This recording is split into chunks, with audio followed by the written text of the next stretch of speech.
محمد اشرف غني وایي په اوسني حاکمیت کې افغانستان ته نه ستنېږم. پخوانی ولسمشر محمد اشرف غني وایي په اوسني وضعیت کې به افغانستان ته ستون نشي.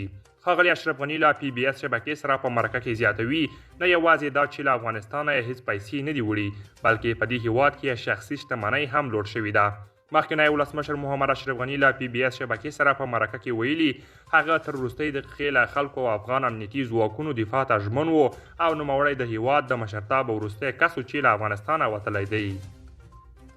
مخکینی ولسمشر محمد اشرف غني ویلي زه به د طالبانو تر واکمنۍ لاندې هیواد ته ستون نشم خو خوښ به وم چې د یو افغان په توګه داسې افغانستان ته ستون شم چې هر افغان ته ارزښت ورکول شي داسې ځای ته چې افغان ښځې ځوانان او بېوزله افغانان پکې ونډه ولري او بالاخره موږ داسې ثبات ته ورسیږو چې تر اوسه موږ ته نه دي راکول شوي.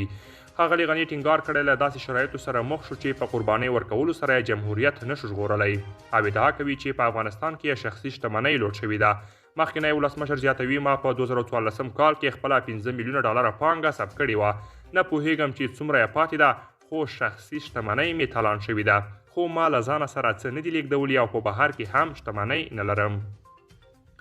دا هیواد مخکینی ولسمشر ټینګار کوي چې افغانستان د هغه د حکومت په تیرو کلونو کې د امریکا، روسیې او ایران ترمنځ نیابتي جګړې په ډګر بدل شوی و. د بلې خوا په دې اړه بېلابېل نظرونه ورکول شوي دي. د سیاسي چارو کارپوه نصیر احمد شیرزی وایي اشرف غني له عدم مدیریت او تښتېدو سره د افغانانو ټولې هیلې او د سولې ټول بهیر له ځنډ سره مخ کړ. پخوانی ډیپلوماټ عزیز معارج وایي په دې وروستیو کې افغانستان د روسیې او امریکا ترمنځ د سیالۍ ډګر و.